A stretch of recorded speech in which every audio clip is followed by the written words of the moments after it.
નમસ્કાર સાથી મિત્રો, એક્ઝામ સાથી ચેનલમાં આપ સૌનું હાર્દિક સ્વાગત છે। વિડીયો એક વખત આપણે બનાવી દીધો હતો પણ અવાજ રેકોર્ડ થઈ શક્યો નથી, એટલે ફરીથી જેમ બને એમ ઝડપથી આ વિડીયો આપણે બનાવી રહ્યા છે।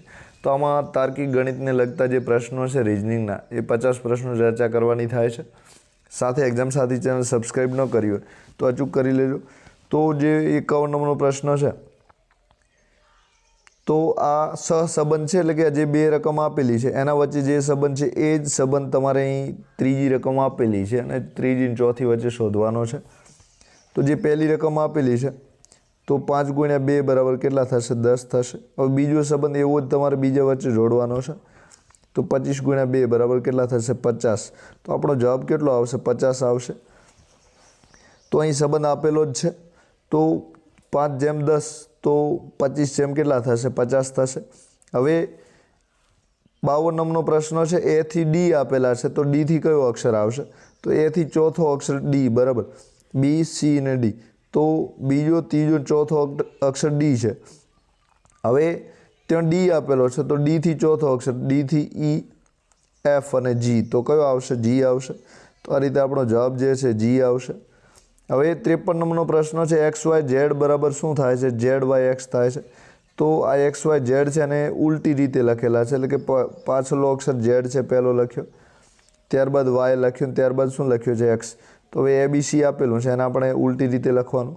સૌ પ્રથમ સી આવશે, પછી બી અને પછી કયો આવશે? એ। તો આપણો જવાબ કયો આવશે? એમાં સીબી આવશે। શું આવશે? સીબી એ સાચો છે। 54 નંબરનો પ્રશ્ન છે, એ બી બરાબર બીસી છે, સીડી બરાબર શું થશે? તો અહીં એ બી લખેલા છે, હવે એ બી પછીનો એક અક્ષર બી, બી પછીનો કયો અક્ષર? સી, તો આ રીતે લખેલા છે। હવે ત્યાં શું લખેલું છે? સી અને ડી બે અક્ષર લખેલા, તો સી પછી કયો અક્ષર આવે? ડી, ડી પછી કયો અક્ષર આવે છે? ઈ, તો આ રીતે આપણો જવાબ કયો આવશે? ડી ઈ આવશે। કયો આવશે? ડી। હવે 55 નંબરનો પ્રશ્ન છે, ખેડૂત પાસે હળ હોય છે તો લુહાર પાસે શું હોય છે? તો જે લુહાર હોય છે એની પાસે લુહારને લોખંડને કાપવા માટે ફરસી વાપરે છે। સાપ દરમાં રહે છે તો સિંહ ક્યાં રહે છે? તો જે સિંહ હોય છે ગુફામાં રહે છે। તબેલામાં કોણ રહે છે? તો તબેલામાં ઘોડા રહે છે। મધ્યપ્રદેશની રાજધાની નામ શું છે? ભોપાલ છે। મધ્યપ્રદેશની રાજધાની ભોપાલ। તો ગોવાની રાજધાની કઈ છે? પણજી છે। કઈ છે? પણજી છે। પટણા બિહારની રાજધાની છે। પટણા બિહાર રાજ્ય છે, એની રાજધાની નામ પટણા છે। દિસપુર જે છે આસામ રાજ્યની રાજધાની છે। પણજી ગોવાની છે, બરાબર। વરસાદમાં પાણી આવે છે, એટલે કે વરસાદ જ્યારે વરસે છે ત્યારે પાણી બહાર નીકળે છે, તો એ રીતે જ્વાળામુખી જ્યારે ફાટે છે ત્યારે એમાંથી લાવા રસ નીકળે છે। શું નીકળે છે? લાવા રસ, એટલે કે એ જવાબ સાચો છે। હવે ખ્રિસ્તી ધર્મનું જે પુસ્તક છે એ બાઇબલ છે, તો બૌદ્ધ ધર્મના પુસ્તકનું નામ શું છે? ત્રિપિટક છે। શું છે? ત્રિપિટક છે। તો એમાં વિનય પીટક છે, અભિધમ પીટક છે અને સુત પીટક છે, આ 3 ગ્રંથો આપેલા છે। આપણે હિન્દુ ધર્મનું જેમ ભગવદ્ ગીતા છે એમ ખ્રિસ્તી ધર્મનું બાઇબલ છે। બૌદ્ધ ધર્મનું જે પુસ્તક છે એનું નામ ત્રિપિટક છે। જે કુરાન છે એ મુસ્લિમ ધર્મ માટેનું પાઠ્યપુસ્તક છે। આગામ જૈન ગ્રંથો તરીકે જાણીતા છે। હવે 4 બાજુ અને એક વિકર્ણનું માપ આપેલું હોય ત્યારે કેટલા ચતુષ્કોણ રચી શકાય છે? તો એક અને માત્ર એક જ અંતર્મુખ ચતુષ્કોણ અને પતંગાકાર ચતુષ્કોણ, તો બધા જ પ્રકારના ચતુષ્કોણ છે એની રચના આપણે કરી શકીએ છીએ। તો આપેલ તમામ જવાબ આવે છે। વરસાદ પડે અને રસ્તા ભીના થાય તેની સંભાવના કેટલી હોય છે? 1 હોય છે। એક લંબચોરસની લંબાઈ 16 મીટર અને પહોળાઈ કેટલી છે? 9 મીટર છે। તો તેટલા ક્ષેત્રફળ ધરાવતા ચોરસ બનાવતા બાજુનું માપ કેટલું થાય?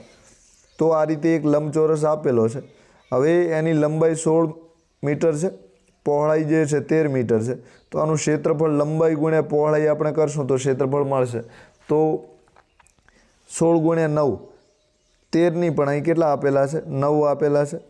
કેટલા આપેલા છે? તો લંબાઈ 16 અને પહોળાઈ 9 છે, તો 16 × 9 144 થશે। હવે આ લંબચોરસમાંથી તેટલા ક્ષેત્રફળો ધરાવતું આપણે ચોરસ બનાવવાનો છે, તો આપણે ચોરસ બનાવશું તો અહીં 144 જવાબ આવવો પડે।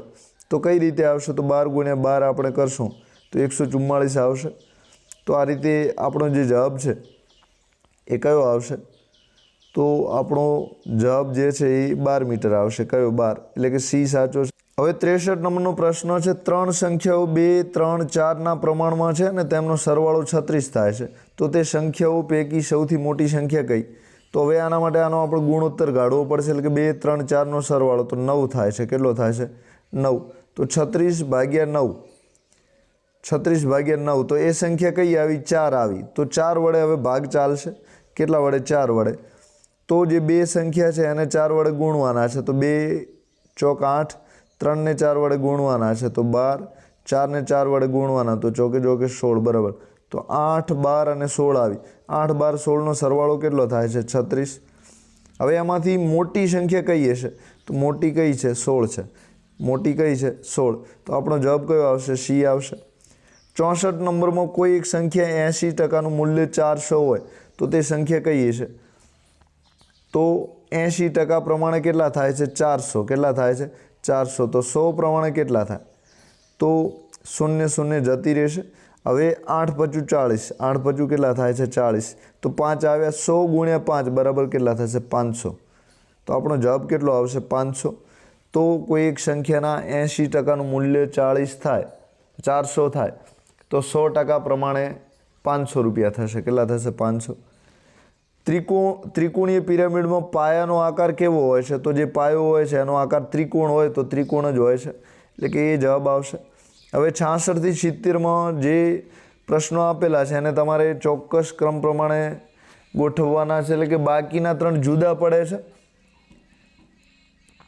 તો બાકીના 3 છે એમના વચ્ચે કોઈક ચોક્કસ સંબંધ છે, એટલે કે એકરૂપતા છે, અને ચોથો જે શબ્દો છે એ અલગ પડે છે, એટલે કે એક શબ્દ આમાં અલગ પડે છે. જે અલગ પડે છે તમારે શોધવાનો છે. તો નાક, જીભ અને કાન અને દાંત 4 શબ્દો આપેલા છે 66માં. તો નાક જે છે, જીભ છે અને કાન છે, આ ત્રણેય પ્રકારની ઇન્દ્રિયો છે. તો આપણે શરીરમાં 5 ઇન્દ્રિયો આવે. ઘ્રાણેય ઇન્દ્રિય તરીકે નાક ઓળખાય છે, એટલે કે ગંધ પારખવા માટે. પછી સ્વાદ પારખવા માટે જીભ છે. પછી કાન અવાજ સાંભળવા માટે છે. ચામડી સ્પર્શ માટે છે.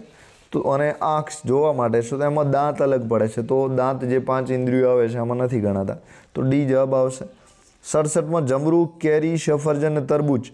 તો જમરૂખ, કેરી ને સફરજન નાના હોય છે અને જે તરબૂચ છે એનો આકાર મોટો હોય છે. તો આકારની રીતે જવાબ તરબૂચ આવશે. હવે 68 નંબરમાં કૃષ્ણ, દુર્યોધન, અર્જુન અને ભરત 4 નામ છે. તો કૃષ્ણ, દુર્યોધન અને અર્જુન જે છે એ મહાભારતના પાત્રો છે, જ્યારે ભરત છે એ રામના ભાઈ એટલે કે રામાયણનું પાત્ર છે. તો ભરત જવાબ આવશે. 3 મહાભારતના છે, ચોથું નામ છે એ રામાયણનું છે એટલે. હવે 69માં 69, 81, 21 ને 83 4 જવાબ આપેલા છે. તો 83 જે 83 છે અવિભાજ્ય સંખ્યા છે, એટલે કે કોઈ પણ ઘડિયામાં આવશે નહીં, ભાગ ચાલશે નહીં, એટલે 83 જવાબ આવશે. બાકી 7 × 21 છે, 9 × 9 = 81 છે અને 69 છે. આ બધા જ કોઈક ને કોઈ ઘડિયામાં આવે છે. બરાબર. હવે 23 × 69. હવે 70 નંબરનો પ્રશ્ન છે, નવલકથા, લોકકથા, નવલિકા અને મુક્તક. તો નવલકથા, લોકકથા, નવલિકા મોટા મોટા દળદાર પુસ્તકો લખીને લખી શકાય તેમ છે. મુક્તક છે એ બિલકુલ નાનકડું હોય છે, એટલે કે કવિતાનો પ્રકાર છે. શેનો પ્રકાર છે? કવિતાનો પ્રકાર છે. નવલકથા, લોકકથા, નવલિકા છે એ પાઠ પ્રકારના છે, જ્યારે મુક્તકમાં એક જાતની કવિતા આવે છે. તો આ બાજુ પાઠ છે, આ બાજુ કવિતા છે, તો અલગ પડશે. ડી જવાબ આવશે. હવે 71 થી 75 નંબરના પ્રશ્નો તમારે ચોક્કસ સંબંધ છે 2 શબ્દો વચ્ચે, એવો જ સંબંધ ત્રીજા અને ચોથા વચ્ચે તમારે બનાવવાનો છે. તો 2 શબ્દો કયા છે? તો સોડિયમ તત્વ તરીકે ઓળખાય છે, તો મીઠું જે છે સંયોજન તરીકે ઓળખાય છે, તો એ જવાબ આવશે. સંમતિનો સમાનાર્થી શબ્દો છે સમર્થન. તો પ્રસિદ્ધિનો સમાનાર્થી શું છે? પ્રખ્યાત થાય છે. શું થાય છે? પ્રખ્યાત થાય છે. તો પ્રસિદ્ધિ એટલે પ્રખ્યાત થાય છે. પ્રયાસ એટલે પ્રયત્ન કરવો એવો થાય છે. પ્રતાપ એટલે કોઈને આપણે આપણી જે શક્તિ દેખાડીએ છીએ એને પ્રતાપ કહેવાય છે. પ્રવાસમાં તમે જે ફરવા જાઓ છો એ પ્રવાસ તરીકે ઓળખાય છે. નીચેનામાંથી કયું કૃત્રિમ ખાતર નથી? તો જે વર્મી કમ્પોસ્ટ છે અળસિયામાંથી તૈયાર થાય છે, તો એ કૃત્રિમ નહીં પણ કુદરતી ખાતર છે વર્મી કમ્પોસ્ટ.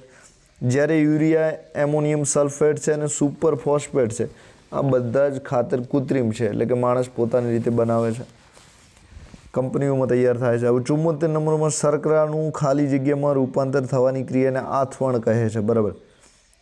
તો શર્કરાનું આલ્કોહોલમાં જ્યારે રૂપાંતર થાય છે ત્યારે આપણે એને આથવણ તરીકે ઓળખીએ છીએ.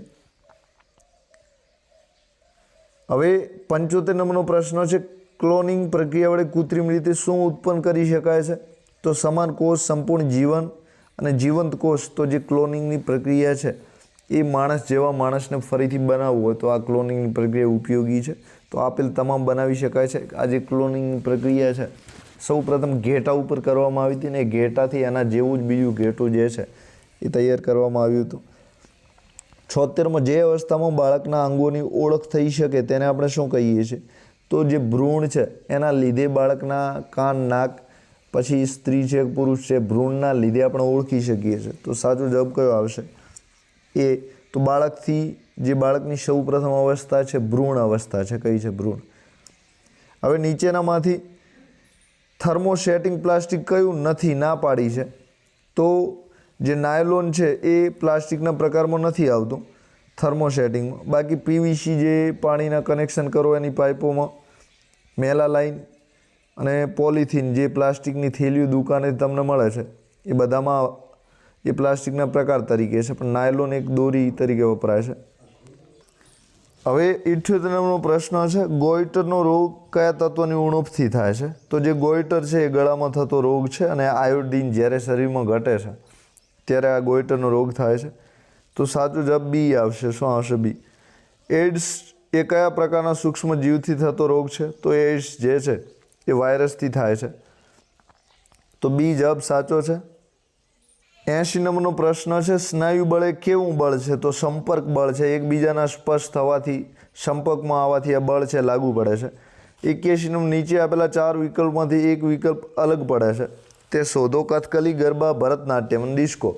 તો કથકલી, ગરબા અને ભરતનાટ્યમ જે છે શાસ્ત્રીય અને અર્ધશાસ્ત્રીય નૃત્ય છે, જ્યારે ડિસ્કો છે આ બંને પ્રકારમાંથી એકેમાં આવતો નથી. કથકલી કેરળમાં જાણીતું છે, ગરબા ગુજરાતના જાણીતા છે, ભરતનાટ્યમ કેરળનું જાણીતું છે. તો ભરતનાટ્યમ જે છે કેરળ, તમિલનાડુ, દક્ષિણ ભારત બાજુ વધારે ઉપયોગમાં થાય છે અને ડિસ્કો છે સમગ્ર ભારતમાં થાય છે, પણ એ કોઈ શાસ્ત્રીય કે અર્ધશાસ્ત્રીય પ્રકાર નથી. 82માં પેટ્રોલિયમના વિવિધ ઘટકોને અલગ કરવાની પદ્ધતિને શું કહેવાય છે? તો પેટ્રોલ, ડીઝલ, ઓઇલ છે, કોલટાર છે, કેરોસીન છે, આ બધાને આપણે અલગ કરીએ એને શું કહેવાય છે? તો એને શુદ્ધિકરણ કહેવાય છે. બરાબર. અને જામનગરમાં આની સૌથી મોટી રિફાઇનરી આવેલી છે શુદ્ધિકરણ માટેની. હવે 83માં આપેલ શબ્દો વેર પેન્ટરના અંગ્રેજી મૂળાક્ષર પરથી નીચેના પૈકી કયો એક શબ્દ બની શકશે? જે શબ્દો બને તમારે બનાવવાનો છે. તો રીપેન્ટ બનશે. બાકીના જે અક્ષરો આપેલા છે તો આમાં સી ક્યાંય નથી આપેલો. આમાં સી છે પણ આમાં નથી એટલે નહીં બને. આમાં એલ નથી અને આ રીતે આમાં જે આપેલો છે આઈ, તો આઈ નથી. તો આ રીતે આ 3 શબ્દો નહીં બને અને કયો બનશે? તો રીપેન્ટ બનશે. હવે આપેલ અંગ્રેજી મૂળાક્ષરો કરિયરમાંથી નીચે પૈકી કયો એક શબ્દો બની શકશે? તો રિયર બનશે. કયો બનશે? રિયર. આમાં ટી છે એ ટી ત્યાં નથી આપેલો, આમાં જી છે એ જી ત્યાં નથી આપેલો અને આમાં જે વાય છે એ ત્યાં નથી આપેલો. 85માં મેરાક્યુલિસ શબ્દના મૂળાક્ષરનો ઉપયોગ કરી નીચેના પૈકી કયો શબ્દો બની શકે નહીં? તો જે કયો એક શબ્દો નહીં બને એવું તમને પૂછ્યું છે. તો આમાં જે 16 શબ્દો છે એ નહીં બને, કારણ કે આમાં જે ઈ આપેલો છે છેલ્લે, ઈ ક્યાંય આપેલો છે એની ઉપરના શબ્દોમાં, એટલે ઈ નહીં બને, એટલે કે સી નહીં બને. બાકીના બધા જ બને છે. હવે કમ્પેરિઝન પરથી એક શબ્દો બની શકે નહીં, તો કયો નહીં બને? તો સ્ટેશન શબ્દો જે છે એ નહીં બને, કારણ કે સ્ટેશનમાં જે 2 ટી આપેલા છે. કેટલા આપેલા છે? 2 ટી આપેલા છે અને ટી પહેલાંમાં 2 છે નહીં, એટલે આ શબ્દો નહીં બને. તો સાચો જવાબ કયો આવશે? સી આવશે. હવે સર્ટિફિકેશન શબ્દોમાંથી એક શબ્દ નથી બનતો. કયો નથી બનતો? તો જે નેશન છે એના 2 એન આપેલા છે ને પહેલાંમાં એક જ એન છે, તો નેશન નહીં બને. 88 નંબરમાં એનોસાયક્લોપીડિયા શબ્દોમાંથી એક શબ્દ ન બની શકે, તો ના પાડી છે. તો એમાં જે કે છે કે ત્યાં આપેલો નથી, એટલે કે યોગ્ય શબ્દો નહીં બને. તો સી જવાબ આવશે. હવે 5 મિત્રો આપેલા છે, સચિન, દ્રવિડ, યુવરાજ, જહીર અને તેજેશ્વર છે. તો એના આધારે તમારે જે પ્રશ્નો છે એના જવાબો આપવાના છે. તો 5 મિત્રો છે બરાબર. એક સચિન છે, બીજો દ્રવિડ, યુવરાજ, જાહિર અને તેજેશ્વર છે. તો સચિન દ્રવિડ કરતાં નીચો છે, તો આ સચિન છે. અને દ્રવિડ કરતાં કેવો છે? નીચો છે બરાબર. તો દ્રવિડ ઊંચો છે, એટલે કે ના કરતાં મોટો કોણ છે? દ્રવિડ. પરંતુ તેજેશ્વર કરતાં ઊંચો છે, તો એ આ તેજેશ્વર છે એ સચિન કરતાં કેવો છે? નીચો છે. તો સચિન ઊંચો છે. સચિન કેવો છે? ઊંચો છે. હવે યુવરાજ સૌથી ઊંચો છે. યુવરાજ સૌથી કેવો છે? આ યુવરાજભાઈ છે એ સૌથી ઊંચા છે. કેવા છે? ઊંચા છે. જાહિર દ્રવિડ કરતાં થોડો નીચો છે, તો જે જાહિર છે એ દ્રવિડ કરતાં થોડો નીચો છે. કેવો? થોડો.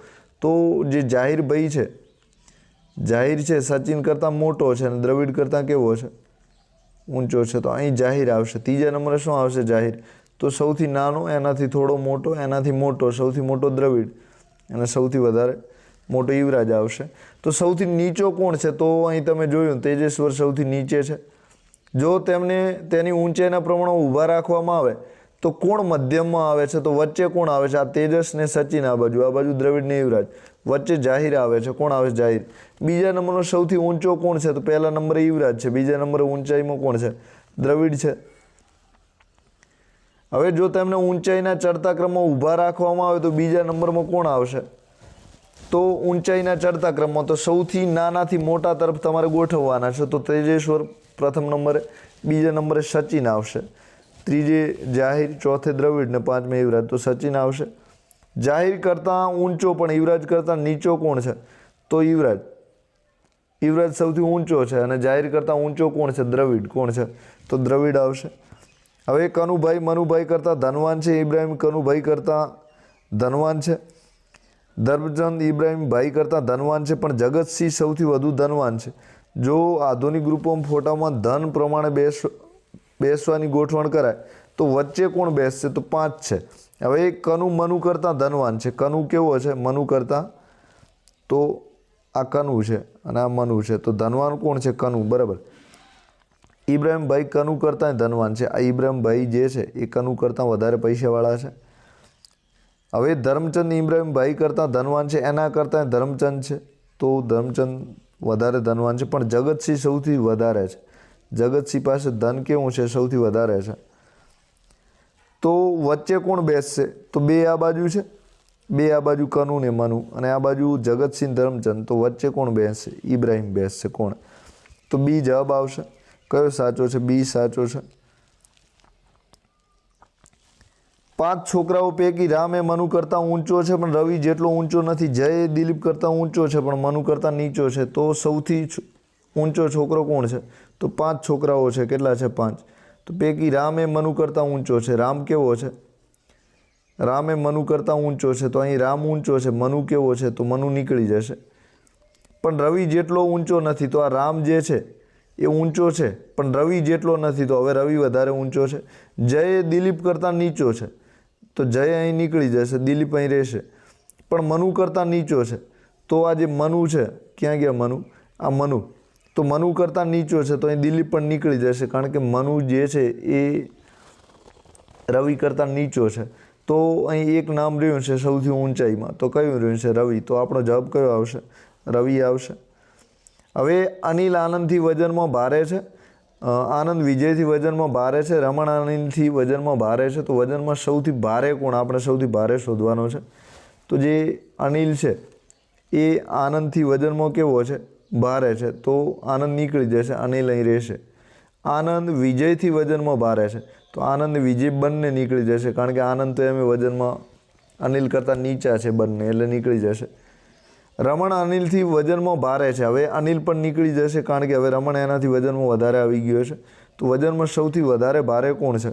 તો વજનમાં સૌથી વધારે ભારે હોય તો કોણ છે? રમણ છે. કોણ છે? રમણ. તો ડી જવાબ આવશે. હવે 97 નંબરનો પ્રશ્ન છે, કોણ ડીથી ઊંચો પણ સીથી નીચો છે? તો ડીથી ઊંચો પણ સીથી નીચો કોણ હોય? તો ખોટો જવાબ છે, કેન્સલ થશે. 1 ગુણ બધાને મળશે. હવે આ પંક્તિ છે અને તમારે વાંચીને જવાબ આપવાના છે. મારા ભાઈને એક ભાઈ છે. કેટલો ભાઈ છે? એક જ ભાઈ છે. એક હું અને એક રતન. તો એક પોતે છે અને એક એના ભાઈનું નામ રતન છે, એટલે 2 ભાઈ થયા. કેટલા ભાઈ થયા? 2. રતનને તો 2 બહેન. હવે આ રતન છે અને 2 બહેનથી, તો 2 ભાઈ તો થઈ ગયા અને 2 બહેન થઈ ગઈ, એટલે કુલ કેટલા થયા? 4. મારા દાદાને 3 દીકરા, તો હવે આ ભાઈ રતન છે એના દાદાને 3 દીકરા છે. એમાં રમણ, ચમન ને તરલ, તો 3 જણા છે. કેટલા છે? 3 છે. હવે રમણ મારા કાકા, તો આ રતનના કાકાનું નામ શું છે? રમણ. એને ચમન મારા મોટા પપ્પા, તો ચમન શું છે? મોટા પપ્પા. તો હવે એના પપ્પાનું નામ શું છે? તરલ. શું છે? તરલ. રમણ ને ચમન આવી ગયા, તરલ એના પપ્પા છે. શું છે? પપ્પા છે. બરાબર. તો રતનના પિતાનું નામ શું છે? તરલ. શું છે? તરલ. રતનને કેટલા ભાઈ બહેન છે? તો 2 ભાઈ છે અને 2 બહેન છે, તો 4 આવશે. રતનના પિતાને કેટલા ભાઈઓ છે? તો જે રતનના પિતા છે એને કેટલા ભાઈ છે? તો કે 3 ભાઈ છે. રમણ છે, પછી ચમન છે અને તરલ છે. કેટલા થયા? 3. તો આ રીતે સી જવાબ આવશે. હવે આપણે આજે જે પ્રશ્નો છે એના જવાબોની ચર્ચા થોડી ઉતાવળમાં કરી છે. આપણે 40 મિનિટનો વિડીયો બનાવ્યો હતો, પણ એમાં અવાજ રેકોર્ડ ન થવાના લીધે તમારી સમક્ષ આપણે ફરીથી જે સમય મર્યાદામાં વિડીયો મૂકી શકીએ એના લીધે તમને થોડું ઝડપથી સમજાવ્યું છે. અને બીજું એ કે જવાબ પણ આમાં આપેલા છે, નહીં તો દરરોજ જે વિડીયો ચર્ચા હોય એમાં જવાબ આપેલા હોતા નથી. તો જ્ઞાન સાધના પરીક્ષા 2026 4 એપ્રિલના રોજ પરીક્ષા છે. 35 દિવસો આજથી બાકી છે. પરીક્ષાની તૈયારી તમે કરવા માંગતા હો તો એક્ઝામ સાથી તમારા માટે 2000 પ્રશ્નો લાવ્યા છે. 2000 પ્રશ્નોની તૈયારી છે. એના માટે સૌ પ્રથમ 30 દિવસમાં 30 મોક ટેસ્ટ લેવામાં આવશે. રોજના 50 પ્રશ્નોની PDF વોટ્સઅપમાં મળશે. સાંજે એના જવાબોની PDF મળશે, જેના લીધે તમે તમારા જવાબ ચેક કરી શકો. અને બીજા દિવસે એનું YouTube પર વિડીયો લેક્ચર મળશે. એટલે કે આજે જેવો વિડીયો લેક્ચર છે એ રીતના વિડીયો લેક્ચર તમને રોજના 30 દિવસના 30 મળશે. આ જે 2000 પ્રશ્નો છે એની સંપૂર્ણ સોલ્યુશન કરવામાં આવશે. એટલે કે તમારા 8 જેટલા પણ વિષયો છે જ્ઞાન સાધનામાં પૂછાય છે, તમામ વિષયોની તૈયારી આમાં તમને કરાવવામાં આવશે. એની ફી માત્ર 28 ફેબ્રુઆરી સુધી તમે કોર્સ ખરીદો છો તો 100 રૂપિયા ચૂકવવા પડશે. પણ જો તમે 5 માર્ચ સુધી, 1 માર્ચથી 5 માર્ચ સુધી ખરીદી કરો છો તો એના 200 રૂપિયાની તમારે ચૂકવણું કરવું પડશે. તો આ કોર્સ ખરીદવા માંગતા હો, અને દર શનિવારે ફૂલ મોક ટેસ્ટ એટલે કે 120 ગુણના ટેસ્ટ પણ હશે, જેના લીધે જ્ઞાન સાધનાની પરીક્ષા તમે લખતા હો એવો વાસ્તવિક અનુભવ કરી શકશો. સાથે તમારે પ્રેક્ટિસ પણ થશે. સમય મર્યાદામાં કેટલો સમય આપવો એ પણ તમે નક્કી કરી શકશો. તો એક્ઝામ સાથી YouTube ચેનલ છે, આનામાં તમને 30 વિડીયો લેક્ચર દ્વારા સમજ પણ મળશે, રોજ રોજ આન્સર કી મળશે, PDF પણ મળશે. અને 2000 કરતાં વધારે પ્રશ્નોની તૈયારી બધા વિષયો આવશે, સંપૂર્ણ સોલ્યુશન પણ મળશે. તો જોડાવા માંગતા હો તો આપણો જે વોટ્સઅપ નંબર છે, વોટ્સઅપ ગ્રુપની લિંક છે, નીચે કોમેન્ટ કરી દેશો. તો નંબરનો સંપર્ક કરીને તમે વોટ્સઅપમાં મેસેજ કરીને જોડાઈ. તો આ વોટ્સએપ નંબર છે, એના ઉપર મેસેજ કરી શકો છો. આપણે ગ્રુપની લિંક જે છે કોમેન્ટમાં કરી શકશો. તમારા મિત્રો જોડે વિડીયો પણ શેર કરતા રહેજો, જેના લીધે એ પણ તૈયારી કરી શકે. તો આપ સૌનો આભાર. Thank you very much.